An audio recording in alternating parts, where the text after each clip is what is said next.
Olá, sejam bem-vindos ao programa Zeila Atual de Você. Quando a gente resolve empreender, investir em um novo negócio, a primeira pergunta que vem é qual o retorno eu vou ter com esse investimento? E depois que a gente abre a empresa e ela começa a rodar, a gente precisa fazer o controle de fluxo de caixa, a gente começa a acompanhar o demonstrativo de resultado, que é o famoso DRE. Mas na prática, você sabe calcular retorno sobre investimento? Você sabe quais são os componentes do fluxo de caixa? Quais as principais linhas da demonstração de resultado? Bom, para este bate-papo numérico, eu chamei uma pessoa muito especial. Ele é mestre em administração de empresas pela USP, com especialização em Harvard. Ele é investidor anjo, conselheiro consultivo, executivo C-level de instituições financeiras com experiência em finanças, controladoria, gestão de risco e planejamento estratégico. Marlos Francisco de Souza Araújo. Marlos, um prazer receber você aqui. Eu quero agradecer muito você ter disponibilizado seu tempo para contribuir um pouco aqui com a gente, né? Passar um pouco do seu conhecimento. Seja muito bem-vindo. Obrigado, Zeila. Obrigado pelo convite, é sempre um prazer. E eu acho que assim é super importante poder compartilhar aqui com a turma, né? Com o pessoal, tudo que for de interesse, que você quiser saber, puder explorar aqui os assuntos, né, sobre investimento, finanças, que às vezes parece um bicho-papão, mas é tranquilo. Nada melhor que números para a gente saber como é que está a situação das nossas empresas. É o mais importante, né? Mas por incrível que pareça, toda vez que falamos de número, a maioria das pessoas se assusta e prefere recuar. Então, vamos começar, né? Vamos. Como que se calcula retorno de investimento? De uma forma simples e prática para quem está em casa entender como faz isso. E as pessoas vão perceber que é simples mesmo.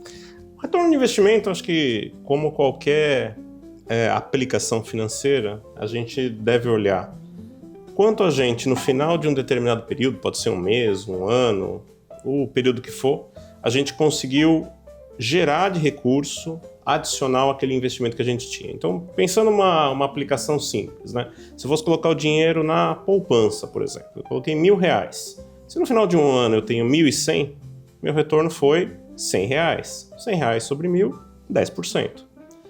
No negócio é mais ou menos a mesma coisa. A gente vai olhar quanto a gente colocou de dinheiro. Então, por exemplo, eu fui abrir um negócio. Quanto eu gastei? R$50 mil, R$100 mil. Quanto no final de um ano, de um mês, eu tive a mais? Eu gerei R$10 mil a mais. R$10 mil a mais sobre 100 mil, 10%.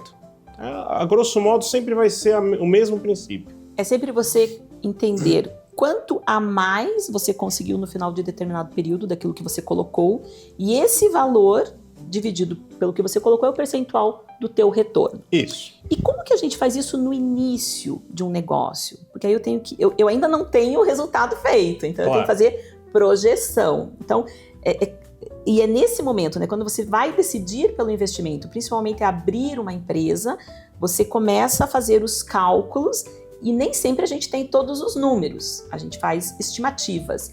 Comenta um pouquinho como que é esse trabalho, essa análise que é feita. Acho que a primeira coisa, quando a gente vai abrir qualquer negócio, é observar se, primeiro, eu tenho demanda para o meu produto. O que eu estou oferecendo? Aqui no seu caso, chocolates, por exemplo. Putz, todo mundo gosta de chocolate. Todo mundo gosta de café. Todo mundo gosta de sorvete. Ótimo. Então eu tenho demanda por produto. Como é que eu consigo saber quanto eu vou vender? Eu posso olhar lojas similares. Eu posso olhar, por exemplo, se eu tenho a quantidade de pessoas, né, na região, que passa na região, e fazer uma estimativa, né? 5% pode consumir o meu produto, 10%, alguma coisa desse tipo. E a partir daí você conseguir ter uma ideia, é o seguinte, bom, quanto é que eu vou vender? Então esse é o primeiro passo. Qual é a receita de Qual é a vendas? receita que eu vou conseguir gerar com esse produto? A partir daí, quanto vai custar para eu fornecer aquele produto ou aquele serviço? Para eu vender, sei lá, uma barra de chocolate que custa R$20, R$30, aqui o custo do produto é R$15. Tá bom, isso é o que a gente chama custo direto do produto, que vai me dar a margem bruta do produto. Legal, então eu vou gastar R$15 para um produto que eu vendo por 30, então vai me sobrar 15. Legal. Então, 30 é o preço de venda. Isso. 15 é o custo, que é o que eu pago lá para o fornecedor que me vendeu o chocolate. E os 15 que sobraram, né? Então, se eu vendo por 30, 15 eu pago para o fornecedor, sobrou no meu caixa 15. Esse 15 é margem bruta. Porque aí a gente já começa a explicar também esses nomes e esses números. Isso. Então, eu tenho uma margem bruta de 15, que é o que sobrou do valor que eu vendi menos o meu custo. Aí eu tenho mais umas continhas para fazer. Tem, com certeza. Porque a partir daí você vai falar o seguinte, bom, ótimo, R$15 para cada unidade do produto. Quantas unidades eu vou vender por mês? 1.000 unidades? É razoável? É algo que tem as lojas do mesmo tamanho ou próximas, vendem? Ótimo, então eu vou ganhar quanto? R$15.000? Isso é a minha margem bruta total. A partir daí, você tem que considerar quais são as despesas que você tem no seu negócio. Eu tenho despesa com funcionário, eu tenho despesa de água, despesa de luz, aluguel, enfim, todas as despesas que, a grosso modo, elas vão ser fixas independente da quantidade de produto que você vende. Vamos supor que seja R$10.000. Então, a partir daí, 15.000 menos 10.000, sobra 5.000, que é a sua margem líquida ou lucro bruto. Vai ter que eventualmente tirar impostos, coisas desse tipo ainda? Sim, vai ter que pagar imposto da prefeitura, imposto estadual, federal, até você chegar no que é o seu lucro. Dos 5.000 vai sobrar talvez 3, 4.000, esse é o seu lucro bruto. E aí lucro líquido, desculpa, lucro final. E esse lucro líquido, esses 4, 3.000, é que aí você compara com o teu investimento e aí você começa a calcular o seu retorno. A gente vai voltar em todas essas linhas que você falou, de receita, de custo, quando a gente for entrar um pouquinho mais em detalhe na análise do DRE, mas aqui só para a gente deixar bem claro, porque é muito simples, parece complicado, mas não é. Quando eu vou calcular um retorno, depois que passou e eu calculo quanto que eu lucrei, é fácil eu fazer qual é o meu retorno. Mas quando a gente vai abrir uma empresa, a gente trabalha com números aproximados e é isso que as pessoas têm que entender. Eu não sei quanto eu vou faturar. Mas como o Marlos comentou aqui, eu preciso estimar, né? Então, a gente começa a comparar com lojas similares, a gente levanta informação de mercado, a gente avalia, né? Faz pesquisas. O Sebrae esteve aqui, eu conversei com uma representante do Sebrae, então a gente tem que buscar essas informações.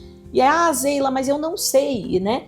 Gente, estimativa, conversa com pessoas que têm um negócio similar, busca o conhecimento, busca a informação, tem várias reportagens em revistas, o Sebrae ou outros órgãos, e você vai estimar, você não vai acertar um número em cheio, mas você vai colocar ali números aproximados de quanto você espera faturar, de quanto que você vai ter de custo e quais vão ser as suas despesas. Mais ou menos quantos funcionários, quanto você vai pagar de salário, né? Faz as contas básicas e você vai ter pelo menos uma indicação de quanto você pode ter de retorno ao longo de um ano, ao longo de 2 anos, e até mesmo identificar que talvez no primeiro ano você não vai ter lucro. Porque quando você faz esse cálculo antes de abrir a empresa, você pode antecipar isso e se preparar para continuar com a empresa. Esse é um ponto importante, porque a ideia é que você faça o cálculo para saber mais ou menos quanto você conseguiria de retorno, quanto você conseguiria de resultado após o negócio amadurecer. O tempo de amadurecimento depende de cada negócio. Pode ser 1 ano, pode ser 2 anos, pode ser 3 anos. Mas, de qualquer forma, durante esse período de 2 a 3 anos, é um período que provavelmente ou você vai ter um resultado eventualmente negativo, que significa que você não está tendo lucro, né? Você está pagando mais do que você está ganhando, ou você não tem ainda esse resultado positivo, talvez, que você espere. Mas o importante é que você faça a projeção e tenha essa estimativa até para você verificar, eu estou indo melhor ou eu estou indo pior do que eu gostaria. Outro ponto importante que vale a pena considerar e que muitas vezes o empresário que está começando o negócio não coloca, é colocar o valor do seu próprio trabalho.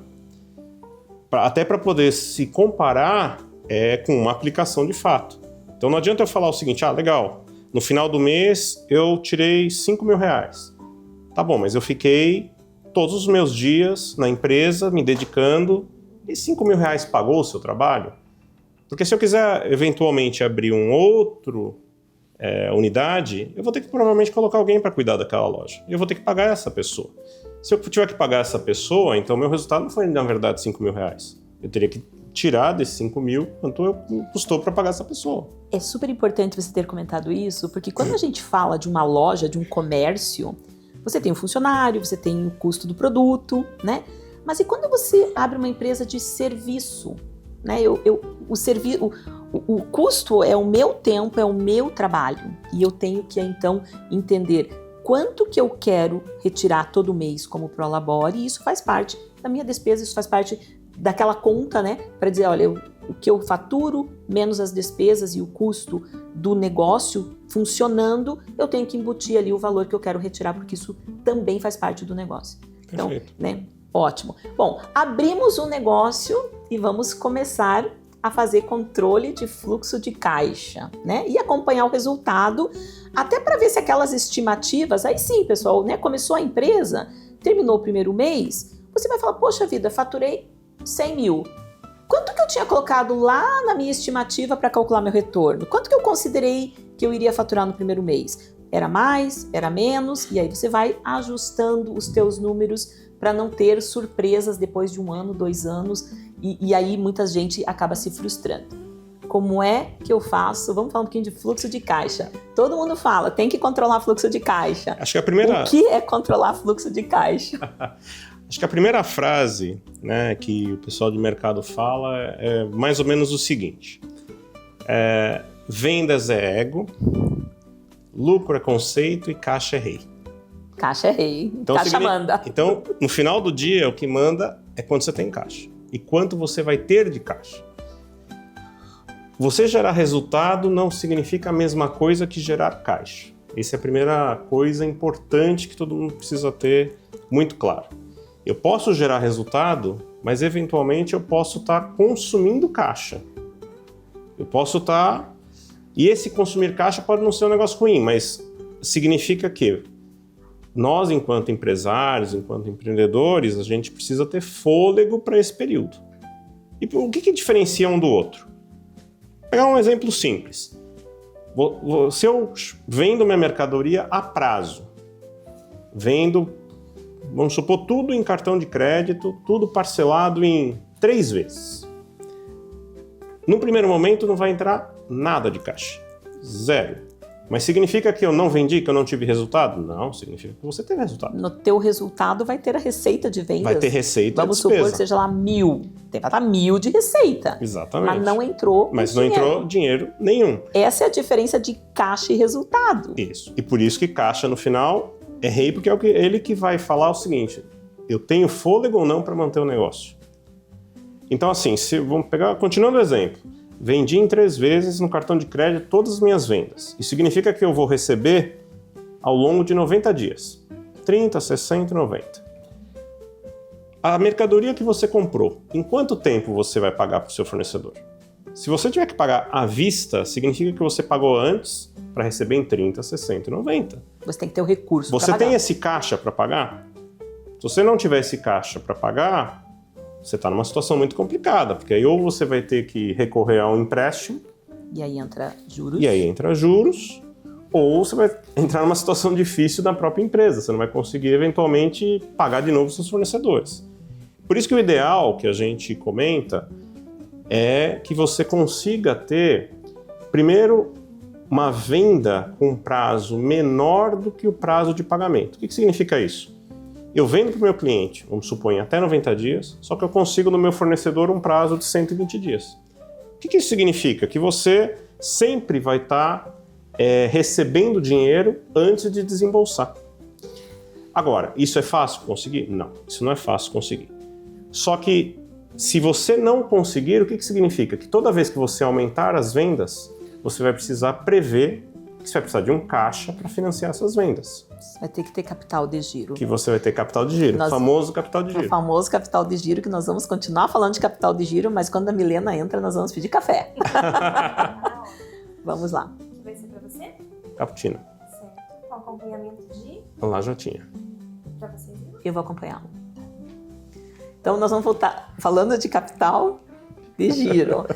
Isso é bem importante. E às vezes, assim, as pessoas não ficam um pouco em dúvida, mas não é tão difícil negociar com o fornecedor, porque a gente tem que lembrar o seguinte, nós somos o cliente do fornecedor, assim como o nosso cliente é nosso cliente e a gente atende às vezes esses prazos. Se a pessoa não consegue receber do cliente e pagar para o fornecedor depois, ela precisa ter o recurso para comprar o estoque ou o insumo para atender o cliente. E aí, da onde que eu vou arrumar esse recurso? Exato. Isso é o capital de giro. E aí, o capital de giro, ou você tem do seu bolso já previsto que você precisa desse investimento, ou você tem que recorrer A empréstimo. ao produto que, inclusive, o banco chama de capital de giro. Exato. Que deveríamos, né, assim, pensar com muito cuidado. Não que você deva evitar, porque, afinal de contas, o banco acaba ajudando você a realizar seu sonho. Mas isso tem que ser feito com muita consciência. Isso tem que estar previsto na margem do produto. Por exemplo, se você é um varejista que vende, vamos supor, um bem de valor maior, como se fosse uma TV, e vende em 12 vezes sem juros, dentro da margem do produto tem que estar a característica de que você vai precisar financiar esse valor, porque o fornecedor dificilmente vai aceitar receber em 12 meses.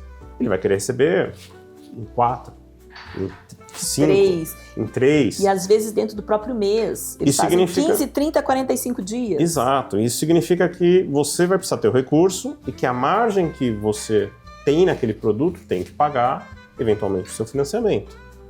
Por isso que é importante falar assim, em margem bruta. A margem bruta, ela significa que você consegue crescer com o resultado. Porque se você não tiver margem, você não consegue resultado.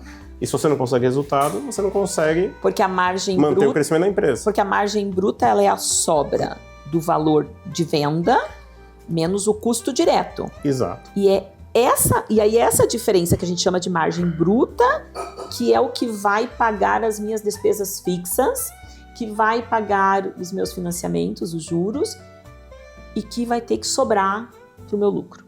Exato. O lucro, ele no final do dia, ele acaba sendo, poderia falar quase que o residual de tudo. Por isso que é importante controlar cada um dos componentes.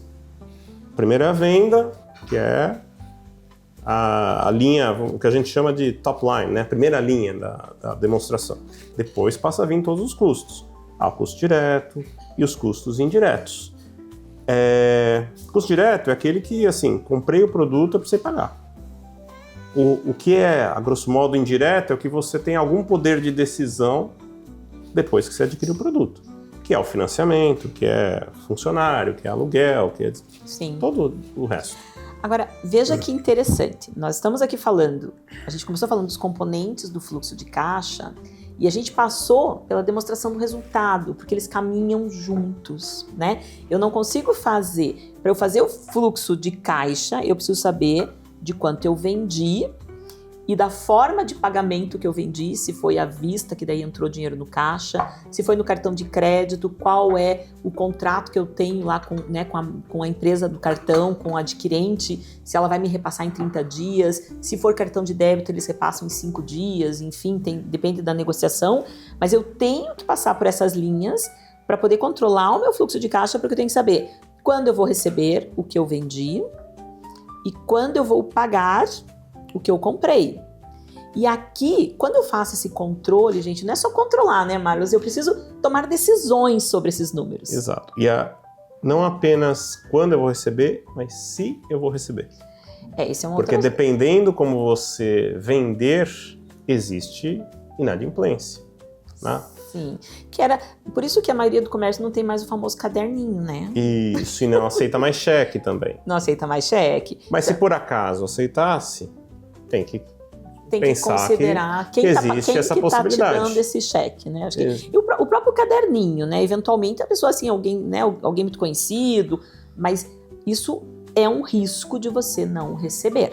Exato. Então, aí tem que administrar esse risco. Então, esse componente também, se você vende de alguma forma que não te garanta o recebimento, né? Porque o cartão, a adquirente, né? A empresa o emissor, ele corre o risco do crédito, ele vai te pagar e o risco de crédito é dele. Então, mas se você usa qualquer outra forma de pagamento que gere um risco de você não receber, que não seja à vista, que não seja o famoso Pix também, você precisa tomar esse cuidado e talvez colocar na conta uma expectativa de perda do que você vendeu nessa modalidade que tem risco. Exato. E aí essa expectativa de perda você pode trazer com base na própria experiência do passado. De tudo que eu vendo, por exemplo, no caderninho, né, ou ali na amizade, normalmente eu deixo de receber 5%, 1%, 2%. E aí talvez eu tenha que trazer para a mesa esse cálculo para falar, bom, se eu vendi 10 nessa modalidade e tenho 2% de perda, eu só vou receber 8%.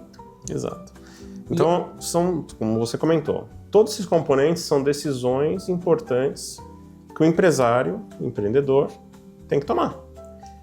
Ele pode tomar tudo de antemão antes de abrir o negócio? Claro que pode, mas, sim, sendo muito realista, vão ter as práticas de mercado, ele vai sentir como é que a empresa dele roda, ele vai verificar que assim, putz, será que se eu parcelar mais, eu vou vender muito mais que compense esse custo que eu tenho? Ou não? De decisão. Então são decisões que muitas vezes vai ser tentativa e erro.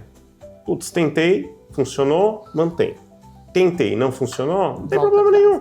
Volta atrás. Mas para isso, eu preciso. Por isso que é importante o controle do fluxo de caixa. Por isso que a gente fala muito.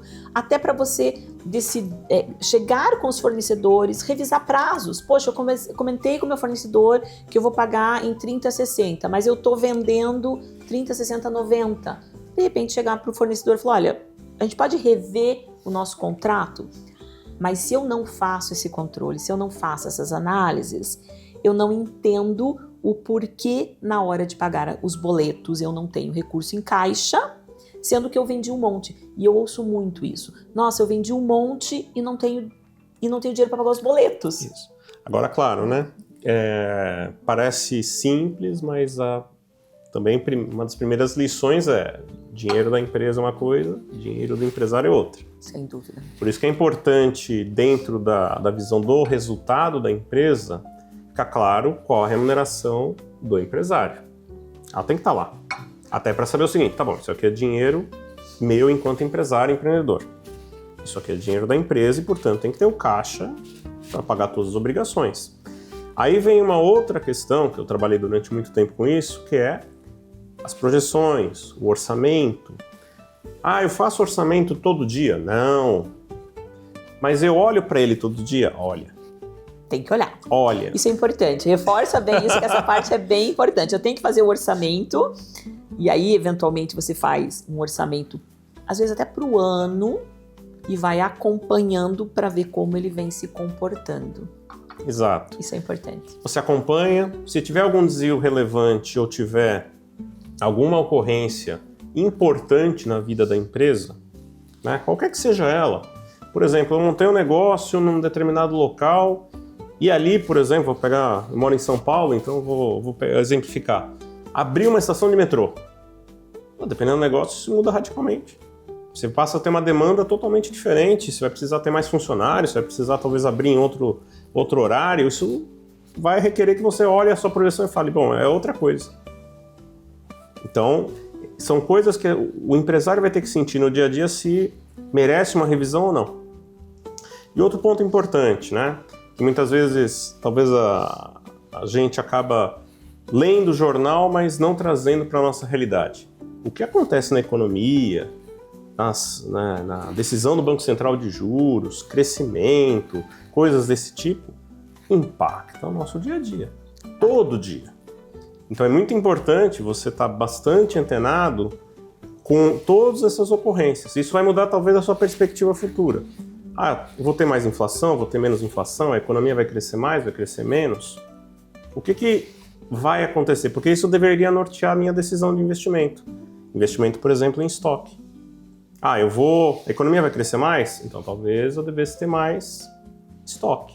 Porque as pessoas vão comprar mais, as pessoas vão estar melhor empregadas, as pessoas vão ganhar mais. E aí eu preciso me preparar para isso, né? Exato. Então, veja que incrível, né? Nós comentamos aqui de você fazer uma análise do retorno antes de fazer o investimento através de premissas, e depois acompanhando o resultado e o fluxo de caixa, ver como isso está se realizando. As principais linhas de resultado, elas são mais ou menos o que compõe o fluxo de caixa. Você tem receita, as despesas, que é o que sai, né? E aí o contas a pagar, que conforme você vai pagando os teus fornecedores, e aí o que você vendeu tem o custo. Então você vai olhando essas linhas do resultado para poder tomar as decisões para o melhor encaminhamento da sua empresa. Então, eu acho que a gente conseguiu cumprir o que a gente estava prevendo conversar, Marlos. A gente precisa já se dirigir para fechar o programa. Eu queria, antes disso, agradecer muito a sua presença, né? Vocês ouviram, ele comentou, ele mora em São Paulo, ele veio de São Paulo para participar do programa. Para mim é uma honra, eu agradeço muito. Coloco à disposição para você fazer um último comentário para os nossos, né, para o nosso público que está em casa, e agradecer mais uma vez a sua participação. Bom, obrigado pelo convite. E acho que assim, acho que como último recado, trate os números como seu aliado. A parte de finanças, as demonstrações, os controles, elas ajudam cada um de nós a entender como a realidade se coloca para a gente. E olhar para frente, eu acho que é um exercício permanente de qualquer empreendedor. O olhar para o futuro, ele nos ajuda a melhorar a nossa decisão do hoje, a nossa decisão que a gente tem que tomar no dia a dia. E quanto mais tempo eu conseguir olhar para frente, melhor. E isso acho que fortalece cada um dos negócios, fortalece cada uma das iniciativas de vocês. Obrigado. Não, eu que agradeço, gente. É isso aí. Para ser bem sincera para vocês, a diferença de uma empresa que cresce e se desenvolve daquela que, infelizmente, né, acaba tendo prejuízo, é uma planilha perdida na gaveta. Olhem os números, não tenham medo, entendam, é simples. No final é simples, eu sei que é simples e que todos conseguem. Eu espero vocês na próxima semana com muito carinho, espero que vocês tenham gostado. O programa vai ao ar, né, toda sexta-feira, mas também quem não pode está disponível tanto no canal do YouTube da Rede TV Paraná, quanto o Zeila Atual do Oficial, ou pelo Instagram. Um beijo, espero vocês a semana que vem. Tchau!